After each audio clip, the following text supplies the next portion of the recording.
Hi guys, welcome back to my read long. This is Roald Dahl, Danny, a champion of the world. It's all Roald Dahl's own work. I'm just reading it for entertainment and pleasure. Just thought I'd let you know you might hear a bit of background noise as our house is particularly busy today. So without further ado, let's get going and hope it's not too busy. We're on chapter 8, which is page 65, and chapter 8 is called The Pit. Let's get going. I cannot possibly describe to you what it felt like to be standing alone in the pitchy blackness of that silent wood in the small hours of the night. The sense of loneliness was overwhelming. The silence was as deep as death, and the only sounds were the ones I made myself. I tried to keep it absolutely still for as long as possible to see if I could hear anything at all. I listened and listened. I held my breath and I listened again. I had a queer feeling that the whole wood was listening with me. The trees and the bushes, the little animals hiding in the undergrowth, and the birds roosting in the branches, all were listening. Even the silence was listening. Silence was listening to silence. I switched on the torch. A brilliant beam of light reached out ahead of me, like a long white arm. That was better. Now, at any rate, I could see where I was going. The keepers would also see, but I didn't care about any keepers any more. The only person I cared about was my father. I wanted him back. I kept the torch on and I went deeper into the wood. "Dad!" I shouted. "Dad, it's Danny! Are you there?" I didn't know which direction I was going in. I just went on walking and calling out, walking and calling each time I called.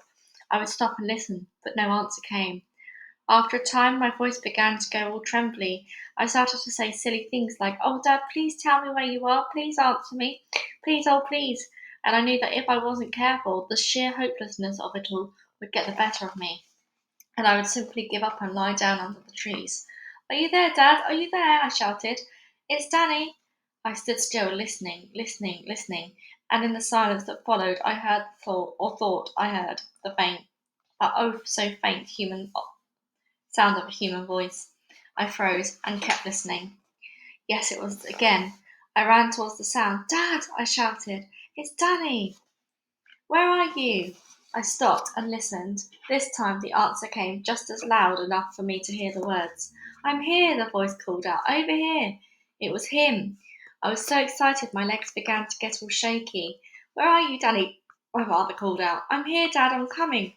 With the beam of the torch shining ahead of me, I ran towards the voice. The trees were bigger here and spaced farther apart. The ground was a carpet of brown leaves from last year and was good to run on. I didn't call out any more after that. I simply dashed ahead, and all at once his voice was right in front of me. "Stop, Danny, stop!" he shouted. I stopped dead. I shone the torch over the ground. I couldn't see him. "Where are you, Dad?" "I'm down here. Come forward slowly. But be careful. Don't fall in." I crept forward, then I saw the pit. I went to the edge of it, and I shone the light downward, and there was my father. He was sitting on the floor of the pit, and he looked up into the light and said, "Hello, my marvellous darling. Thanks you for coming." "Are you all right, Dad?" "My ankle seems to be broken," he said. "It happened when I fell in." The pit had been dug in the shape of a square, with each side of it about 6 feet long, but it was the depth of it that was so awful. It was at least 12 feet deep. The sides had been cut straight down into the earth, presumably with a mechanical shovel, and no man could have climbed out of it without help. "Does it hurt?" I asked. "Yes," he said, "it hurts a lot, but don't worry about that. The point is, I've got to get out of here before morning. The keepers know I'm here, and they're coming back for me as soon as it gets light." "Did they dig the hole to catch people?" I asked. "Yes," he said. I shone my light around the top of the pit and saw how the keepers had covered it over with sticks and leaves, and how the whole thing had collapsed when my father stepped on it.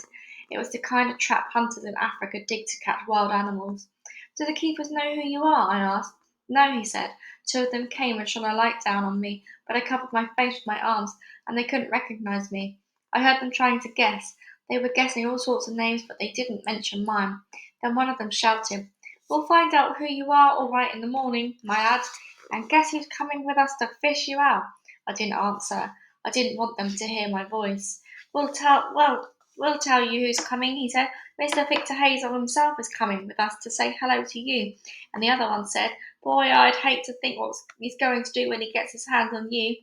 They both laughed, and then they went away. Ouch, my poor ankle. "Have the keepers gone, Dad?" "Yes," he said. "They've gone for the night. I was kneeling on the edge of the pit. I wanted so badly to go down and comfort him, but that would be madness. What time is it? He asked. He said, shine the light down so I could see. I did as he asked. It's 10 to 3, he said. I must be out of here before sunrise. Dad, I said. Yes, I bought the car. I came in the baby Austin. You what? He cried. I wanted to get here quickly, so I just drove it out of the workshop and came straight here. He sat there staring at me. I kept the torch pointed to one side of him so not to dazzle his eyes. You mean you actually drove here in the baby Austin? Yes. You're crazy, he said. You're absolutely plumb crazy. It wasn't difficult, I said. You could have been killed, he said. If anything had hit you in that little thing, you'd have been smashed to smithereens. It went fine, Dad. Where is it now? Just outside the wood on the bumpy track. His face was all puckered up again with pain, and as white as a sheet of paper. Are you all right? I asked. Yes, he said. I'm fine. He was shivering all over, though it was a warm night. If we could get you out, I'm sure I could help you to the car, I said. You could lean on me and hop on one leg. I'll never get out of here without a ladder, he said. Wouldn't a rope do? I asked. A rope, he said. Oh, yes, of course, a rope would do it. There's one in the baby Austin. It's under the back seat. Mr. Pratchett always carries a tow rope in case of a breakdown. I'll get it, I said. Wait there, Dad. I left him and ran back the way I'd come, shining the torch ahead of me. I found the car. I lifted up the back seat. The tow rope was there, tangled up with the jack and the wheel brace. I got it out and slung it over my shoulder. I wriggled through the hedge and ran back to the wood. Where are you, Dad? I called out. Over here, he answered, with his voice to guide me. I had no trouble finding him this time. I've got the rope, I said. Good. Now tie one end of it to the nearest tree. Using the torch all the time, I tied the end of the rope around the nearest tree. I lowered the other end down to my father in the pit. He grasped it with both hands and hauled himself up into the standing position. He stood only on his right leg. He kept his left foot off the ground by bending his knee. Jeepers, he said, this hurts. Do you think you can make it, Dad? I've got to make it, he said. Is the rope tied properly? Yes. I lay on my stomach with my hands dangling down into the pit. I wanted to help pull him up as soon as he came within reach. I kept the torch on him at all times. I've got to climb this with my hands only, he said. You can do it, I told him. I saw his knuckles tighten as he gripped the rope. Then he came up, hand over hand, and as soon as he was within reach, I got hold of one of his arms and pulled for all it was worth. He came over the top edge of the pit stand, sliding on his chest and stomach, him pulling on the rope and me pulling on his arm. He lay on the ground, breathing fast and loud. You've done it, I said. Let me rest a moment. I waited, kneeling beside him. All right, he said. Now for the next bit. Give me a hand, Danny. You'll have to do most of the work from now on. I helped him to keep his balance as he got up on his one good foot. Which side do you want me on? I asked. On my right, he said. Otherwise, you'll keep knocking against my bad ankle. I moved up close to his right side, and he put both his hands on my shoulders. Go on, Dad, I said. You can lean harder than that. Shine the light forwards, so we can see where we are going, he said. I did as he asked. He tried a couple of hops on his right foot. All right, I asked him. Yes, he said, let's go. Holding his left foot just clear of the ground and leaning on me with both hands, he began to hop forward on one leg. I shuffled along beside him, trying to go at exactly the speed he wanted. Say when you want a rest. Now, he said. We stopped. I've got to sit down, he said. I helped him lower himself to the ground. His left foot dangled helplessly on its broken ankle, and every time it touched the ground, he jumped with pain. I sat beside him on the brown leaves that covered the floor of the wood. The sweat was pouring down his face. Does it hurt terribly, Dad? It does when I hop, he said. Each time I hop, it jars it. He sat on the ground, resting for several minutes. Let's try again, he said. I helped him up, and off we went. This time I put an arm around his waist to give him extra support. He put his right arm round my shoulders and leaned on me hard. It went better that way, but boy, was he heavy. My legs kept bending and buckling with each hop. Hop, hop, hop. Keep going, he gasped. Come on, we can make it. There's the hedge, I said, waving the torch. We're nearly there. Hop, hop, hop, hop. When we reached the edge, my legs gave way, and we both crashed to the ground. I'm sorry, I said. It's okay. Can you help me get through the hedge? I'm not quite sure how he and I got through that hedge. He crawled a bit, and I pulled a bit, and little by little we squeezed through and out the other end onto the track. The tiny car was only 10 yards away. We sat on the grassy bank under the hedge to get to a breather. His watch said it was nearly 4 o'clock in the morning. The sun would not be up for another 2 hours, so we had plenty of time. Shall I drive? I asked. You'll have to, he said. I've only got 1 foot. I helped him to hop over to the car, and after a bit of a struggle, he managed to get in. His left leg was doubled up underneath his right leg, and the whole thing must have been in agony for him. I got into the driver's seat beside him. The rope, I said. We left it behind. Forget it, he said. It doesn't matter. I started the motor and switched on the headlamps. I backed the car and turned it round as soon we were heading downhill on the bumpy track. Go slowly, Danny, my father said. It hurts like crazy over the bumps. He had one hand on the wheel, helping to guide the car. We reached the bottom of the track and turned on the road. You're doing fine, he said. Keep going. Now that we were on the main road, I changed into second gear. Rev her up and go into third, he said. Do you want me to help you? I think I can do it, I said. I changed into third gear. With my father's hand on the wheel, I had no fear of hitting the edge or anything else, so I pressed down hard on the accelerator. The speedometer needle crept up to 40. Something big with headlamps blazing came rushing towards us. I'll take the wheel, my father said. Let's get rid of it completely. He kept the little car close into the side of the road as a huge milk lorry rushed past us. That was the only thing we met on the way home. As we approached a filling station, my father said, I'll have to go to hospital for this. It must be set properly and then put into plaster. How long will you be in hospital? Don't worry, I'll be home before evening. Will you be able to walk? Yes, they'll fix a metal thing into the plaster. It sticks out underneath the foot. I'll be able to walk on that.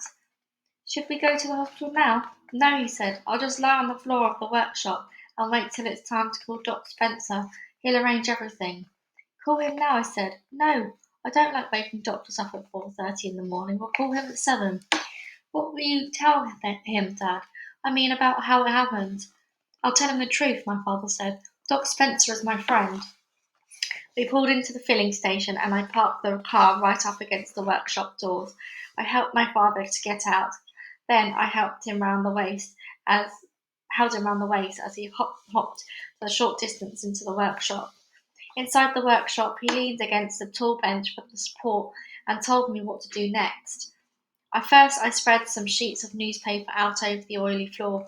Then I ran the caravan and fetched 2 blankets and a pillow. I laid one blanket on the floor over the newspaper. I helped my father to lie down on the blanket. Then I put the pillow under his head and covered him up with the second blanket. Put the phone down here so I can reach it, he said. I did as he asked. Can I get you anything, Dad? What about a hot drink? No, thank you, he said. I mustn't have a thing. I'm going to have an anaesthetic soon, and you mustn't eat or drink anything before that. But you have something. Go and make yourself some breakfast, then go to bed. I'd like to wait here till the doctor comes, I said. You must be dead tired, Danny. I'm all right, I said. I found an old wooden chair and pulled it up near him and sat down. He closed his eyes and seemed to be dozing off. My own eyes kept closing too. I couldn't keep them open. I'm sorry about the mess I made of it all, I heard him saying. I must have gone to sleep after that, because the next thing I heard was Doc Spencer's voice saying to my father, Well, my goodness me, William, what on earth have you been up to? I opened my eyes and I saw the doctor bending down over my father, who was still lying on the floor of the workshop. And that is where I'm going to stop it there, guys. So the next chapter will be called Doc Spencer. It'll be chapter 9 and it'll be on page 80. Thank you again so much for listening. These chapters are rather much longer than, quite a bit longer than the usual chapters. So I'm kind of only really getting chapters done at a time. But if it makes you feel any better, that was 65 to 80. So I believe, yes, 65 to 80. So without further ado, thank you guys so much for listening. Until the next time, guys, goodbye.